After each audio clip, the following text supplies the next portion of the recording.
जिस मसाइब के लिए मुझे खुदा महमूद वालों ने कहा है,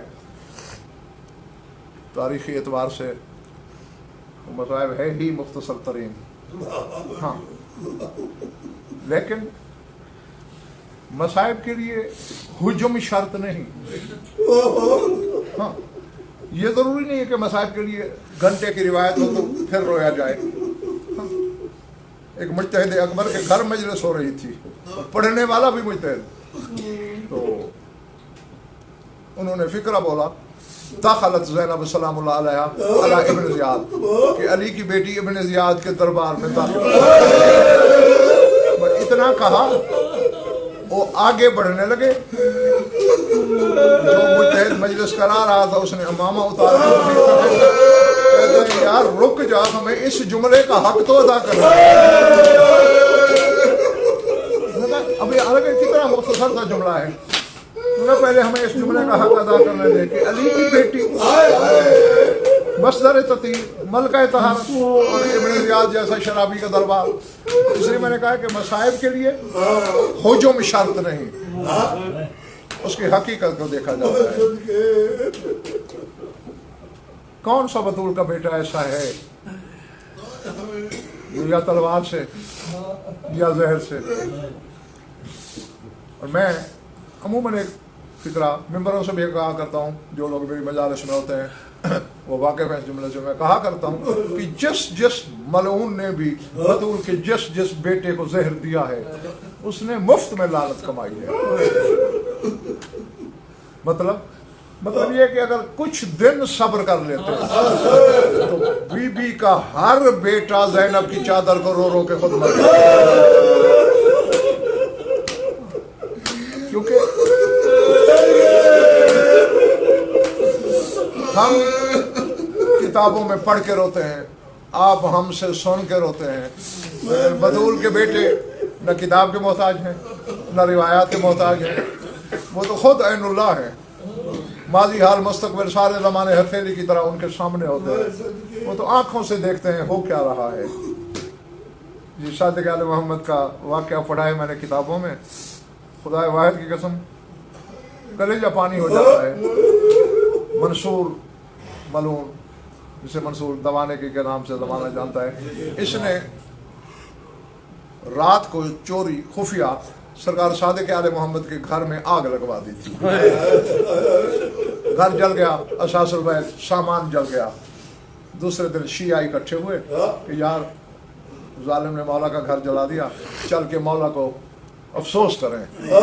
जब आग तो क्या देखा, मौला जमीन पे बैठे हैं, गिरेबान खुला हुआ है और हिचकियों से सादिक आले मोहम्मद रो रहे हैं।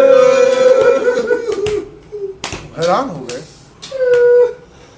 हैरत ज़दा होकर कहते मौला अल्लाह मान खैरियत है, आग में कोई जानी नुकसान तो नहीं हुआ? नहीं, कोई जानी नुकसान नहीं हुआ।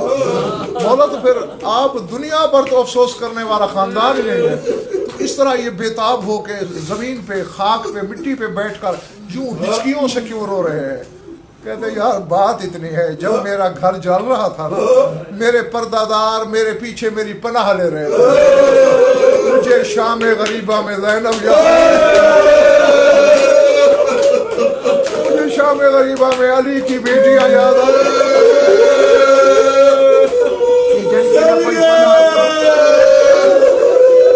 जिनकी वो पनाह ले सकती थी, उस पर गशी तारी थी।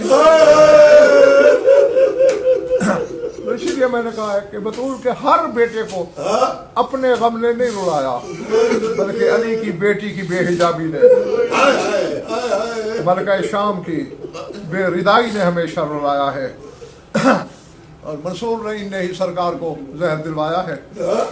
बस एक फिक्रा कहकर मैं दुआ मांगने लगा हूँ, और वो फिक्रा अपने मकाम पर एक पूरी तारीख है, और जहन में रखिएगा ये किसी अज़ादार की हसरत में बयान नहीं कर रहा, किसी पढ़ने वाले जाकिर की हसरत बयान नहीं कर रहा, बल्कि हुज्जत खुदा की हसरत बयान कर रहा हूँ।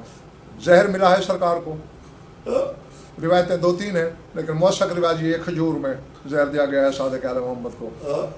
अब जहर है اور جتنی نفاست تخلیق میں ہو، جتنی نزاکت بدن میں ہو، تکلیف بھی اتنی ہوتی ہے۔ اب جب زہر ملے، جس کو زہر دیا جائے وہ تڑپتا بھی ہے، اس کا کلیجہ بھی کٹتا ہے، اور جب زہر کلیجے میں اترتی ہے تو پھر خون کی الٹیاں بھی آتی ہیں۔ تو لفظ یہی پڑھا ہے میں نے کہ خون کی پہلی الٹی آنے لگی سرکار نے دونوں ہاتھوں سے اپنا سینہ دبایا، کوہنیوں کے بل اٹھے، شام کی طرف دیکھا اور ایک حسرت ظاہر کی میرے امام صادق علیہ محمد نے، فرماتے لیتنی کانت لی اخت مثل زینب کاش میری بھی کوئی زینب جیسی بہن ہوتی، کاش میری بھی زینب جیسی بہن ہوتی، وہ تشت لے آتی، تشت میں میری جگر کے ٹکڑے سنبھالتی۔ بھئی یہ کہنا تھا کہ سرکار کے سراہنے سے آواز آیا میں شام چھوڑ کے آئی ہوں، میں تو کب سے تیرے سراہنے بیٹھی ہوں، حسن کے لیے تشت لائی تھی تیرے جگر کے ٹکڑے میں ہاتھوں پہ سنبھالنے کے لیے، تیرے کلیجے کا لہو اپنے بال رنگین کروں گی اور اپنی ماں زہرا کو دکھاؤں گی کہ اماں تیرے بال تیرے بیٹوں سے امت کا یہ سلوک ہو رہا ہے۔ وَسَيَعْلَمُ الَّذِينَ ظَلَمُوا